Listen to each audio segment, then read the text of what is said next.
And when you see these thugs being thrown into the back of a paddy wagon, I said, please don't be too nice. While one side advocates and cheerleads police brutality, Joanne Chesimard was put up on the sides of buses when I was a child. Oh. There were many, Joanne Chesimard known now as Assata Shakur.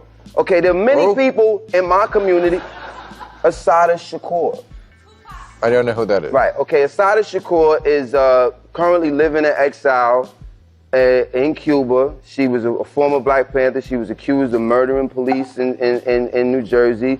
She was accused of crimes that she, to this day, affirms that she did not commit, and there was no evidence against her for, and she escaped from prison to exile in Cuba. Okay, there have been lots of crimes that have been leveled against people which they didn't do.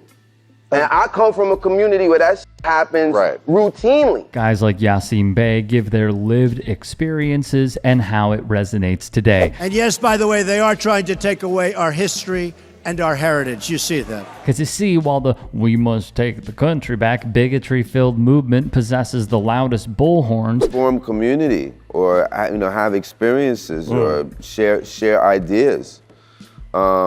This is a proposal about how to interact and experience ideas, information, and these are just a group of ideas, of feelings, of sentiments framed in a particular way and in a time and space. And the premium is on the now. Hip hop is a continuum of, we're all a continuum, So the different categories are, they apply to a certain degree, but there's something else more essential than that. there is not a sense, but rather an open admission. Inclusivity, radiating positivity, togetherness are the pillars of this artist, if only many felt the same. The expected rematch between President Biden and former President Donald Trump is happening. While Biden faces obstacles like concerns about his age and declining approval ratings, Trump is juggling a set of challenges that no presidential candidates have ever confronted. On the rematch no one asked for, Yasiin sums it up perfectly. Elections don't mean that there's a working democracy. Exactly, and it's what so many miss. Ms. Hutchinson, I also want to thank you about bringing up the poverty draft and this idea of a bootstrap. This idea and this metaphor of a bootstrap started off as a joke because it's a physical impossibility to lift yourself up by a bootstrap, by your shoelaces. It's physically impossible. The whole thing is a joke. Precisely. Yasiin knows too. You can't raise the issue of global poverty without addressing the issue of poverty in America. Of course. Because there's no place on earth where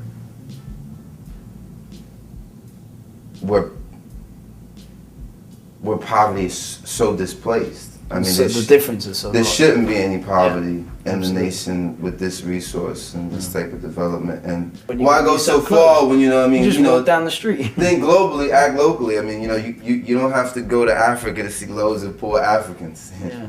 You can go to any ghetto, right, in America, Yeah, and there are absolutely. poor Africans everywhere. The fact is, the man formerly known as the Mighty Mos Def has the IQ that I wish our elected leaders possessed. His creativity. To take a blank canvas and turn each harmony into a Picasso was not just a rarity, but is relatively unmatched. For example, his song Mathematics will leave the React community with stank faces like this and this. It is not even arguably, but factually, one of the greatest songs ever written and rapped in the history of the genre.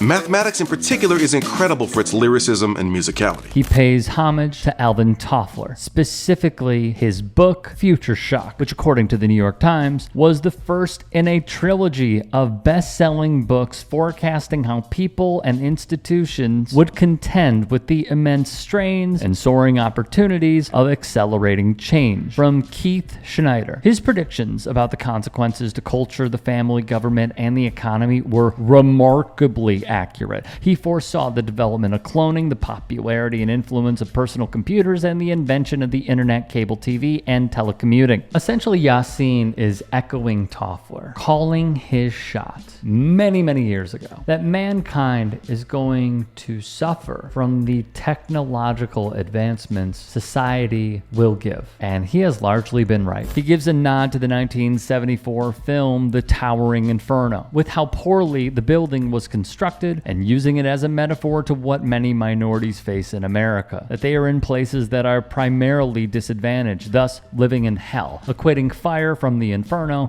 to the everyday living situations of countless Americans. There are direct references to the prison industrial complex, which is a lucrative system in and of itself, generating $39 billion, all paid for by the American taxpayer, with which many corporations benefit from. Shout out to the 13th Amendment, Reagan and Nixon. Another timeless line is one you see on your screens. It's the perceived balance that many must face, with a mention, if no one caught it, to Martin Luther King Jr.'s I Have a Dream speech, where he utters the phrase, "Let freedom ring." It's a conundrum, because if you're working class, you must rise and wake up when your alarm goes off. Yet simultaneously, if you have a motive for a better life, which we all do, we all want more, it is silenced repeatedly by the day-to-day struggles. Whether it is working for the man or being a cog in the system, it is all intertwined. Displacement, disenfranchisement, inequality, inequity, modern-day slavery, and much more is encapsulated with just these two lines, including Cambodia in the 1970s. The profit motive, fueled by the capitalistic endeavors of billion-dollar corporations and CEOs, lead to the workers being taken advantage of and even killed for the almighty dollar. It is why every day I will scream it from the rooftops, even though many at this company will disagree. Capitalism is not what we think it is, that there are these great benefits. Yeah, it'll benefit the top 1%. It'll benefit Wall Street. It will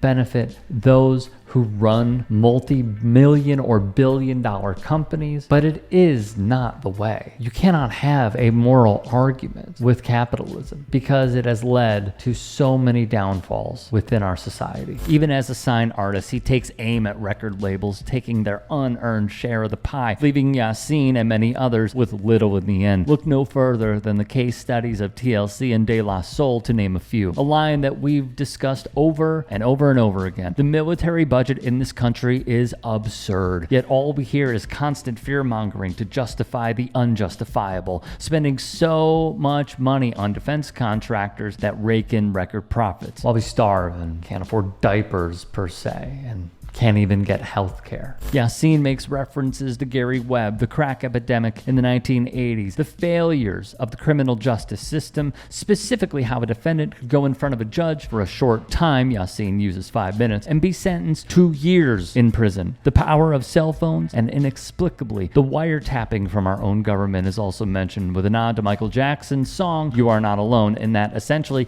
you think a phone call is just between you and the other end? One of the best lines of the song meshes together, as you see on your screens, the AIDS epidemic, revisiting the crack epidemic, and how the education system is so flawed. The younger generation cannot spell, but they can give you this butt kicking in video games. There's a plethora of knowledge in the second stanza, from California's 1994 three-strike rule, where these laws had a trickle-down effect no matter the crime. In addition, he mentions the 7 deadly thrills, the depressingly low amount minimum wages in the United States of America. When he wrote this song, he puts $5.15 in his rhymes. The last time it went up was in 2009. And through it all, we remain at $7.25. And another wordplay on how countless American citizens are forced into a world of crime because of the systems put in place to keep many down and prevent it from prospering. In the end, what happens? The prison industrial complex benefits. Another favorite, the lack of affordability, public housing, overall well-being, because politicians give endless checks to those that suppress us, all courtesy of the state. I end with this, and I have said this before. My top tier, because I don't think you can do Mount Rushmores, I don't think you can do top 5s, I think you go in tiers. And it's Black Thought and Yasiin Bey. And the reason being is because of the attention to detail, the references that they make. It is almost an encyclopedia of knowledge of the history of the past, potentially and sometimes repeating itself in the current days. How policy from back then, injustices from back then still plague us today, but it is the creativity